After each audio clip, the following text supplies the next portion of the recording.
What DOGE is doing, the way they are cutting funding, they're cutting funding for poor people, elderly people, kids, disabled people, veterans, and they're saying that they are cutting fraud. And they're doing this all for the wealthiest of wealthy in the United States. They are doing this for the ultra wealthy to be able to afford more vacations, a yacht, and a second or third home, where you got poor people that are not able to get food. You got, in this case, they're not, these elderly people are not able to get air conditioner, and we're going into the summertime right now. These people are going to be the real death panels that they thought was going to happen during Obama's term. So this article from NPR says, for these seniors, DOGE's affordable housing pause means suffering longer without air conditioning. This is a long article. I'm going to try to get through as much as I can. Linda Morgan loves living at Trinity Woods, a subsidized senior residence in a tiny Virginia town where she grew up near the North Carolina border. But for 3 years, since the building's decades-old air conditioning system sputtered and died, she's had to set up an elaborate arrangement to stay cool during the long, intense summers. There's a portable air conditioner by the living room window, a swamp cooler in the bedroom that she keeps filled with water, and a fan in the kitchen. In her closet, soon to be brought out as the weather warms, 3 more fans are stashed from the top shelf to the floor. That's what I have to do to get any kind of coolness or comfort in here, she said. In the afternoons, especially when the sun hits her window, it's terribly hot.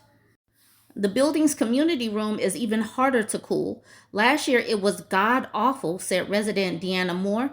We had bingo night on Tuesday and Friday evenings, but we couldn't even play. Residents say family and friends don't visit because it's too hot, and the lack of central air conditioner is especially hard on the many people with asthma or other conditions that affect their breathing, said Morgan, who's a retired nurse. We've sacrificed so much in our lives already, and to think that we cannot live in a comfortable, safe environment as we're older is just devastating to me. That's why residents were thrilled when Trinity Woods was awarded $5.4 million a year ago for a new heating and cooling system, among other upgrades. It was part of the $1.4 billion Department of Housing and Urban Development program to make aging affordable housing across the country more energy efficient and climate resilient, including by installing solar panels on some buildings to bring down utility bills. But the cost cutting DOGE team, overseen by billionaire Elon Musk, terminated the program, according to an internal email seen by NPR. The move is part of a series of staff cuts and funding freezes at the housing agency that critics says threatens to worsen the country's severe shortage of affordable housing. HUD said the program continues but is under review. HUD helps to ensure Americans have access to fair and affordable housing, agency spokesperson Casey Lovett said in a statement to NPR. The previous administration's energy efficiency crusade diverted valuable resources, including funding from the department's mission. The department is evaluating options to ensure rural, tribal, and urban communities have the resources they need, which are not solar panels. Trinity Woods and other groups with projects across the country say they've received no explanation from HUD about the change, and in fact, no communication at all, but they're scrambling to both challenge the funding pause and find alternative financing to replace it. And maybe this is part of the heating and cooling. I don't know what this is in this picture. Just outside a back door at Trinity Woods is a large pale green metal box with rusty spots and cracked rubber insulation around one pipe. That must have been what we just saw, a pipe. And engraved notes the year it was installed, 1993. It's a chiller, the backbone of the building's air conditioning system, and it sits silent and still. I have been pleading for at least 3 years to do something about this air conditioning, said Reverend Richard Bridgeford, head of Norfolk Urban Outreach Ministry and president of the board of Trinity Woods. His organization worked with HUD to develop this senior housing complex and 2 others, one of which was also slated to receive upgrade funding. Affordable housing budgets are tight, and providers can't just raise rents to cover a major overhaul. This type of subsidized housing also does not gain equity, which means it's not allowed to take on debt. So you can't get any funds, any money to fix anything. So this looks like a pipe and some insulation right there. The Grass and Resilient Retrofit Program, passed by Congress as part of the Inflation Reduction Act, provided a way to get that money. This is an extremely efficient and effective use of government funds, said Julia Gordon, who served as Assistant Secretary for Housing at HUD during the Biden administration. Grants and loans were awarded across 42 states in every region of the country, she said, and would improve living conditions for more than 30,000 seniors, families, and disabled residents. Trinity Woods hoped to use its loan to generate matching funds for a $10 million overhaul.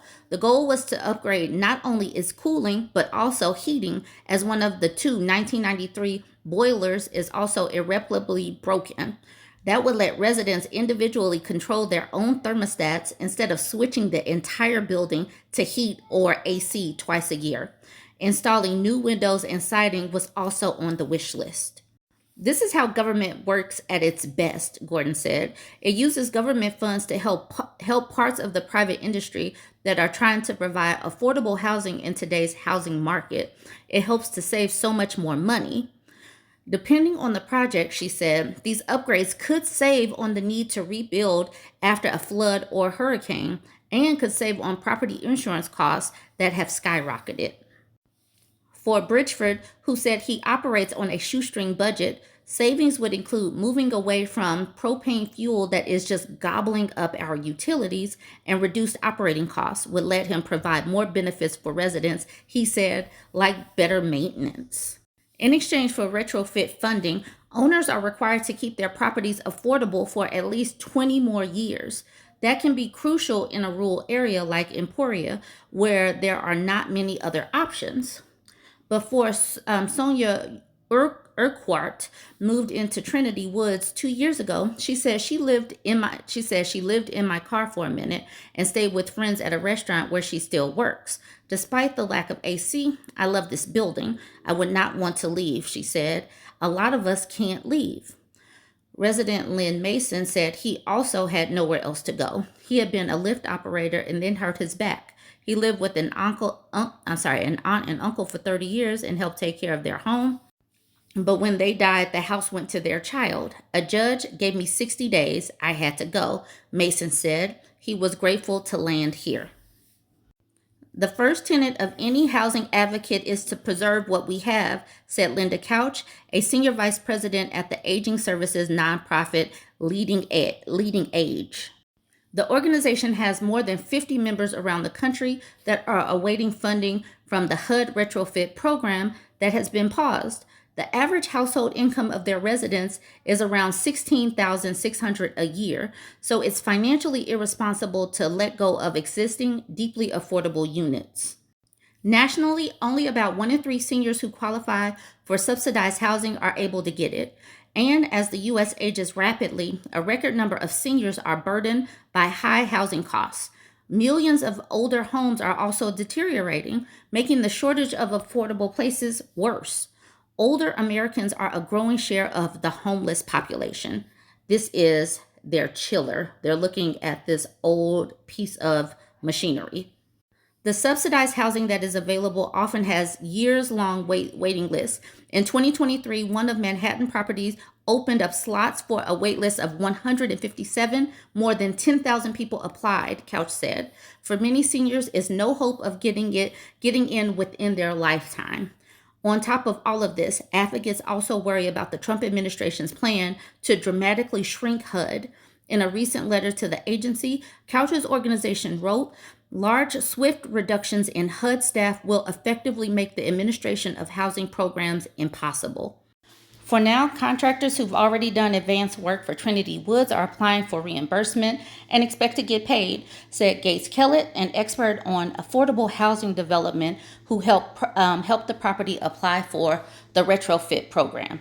But like I said, this is going to be part of the death panels. This is going to hurt people. This is going to make a lot more people homeless. And what are they really going to do? They have decided that these people were waste, fraud, and abuse.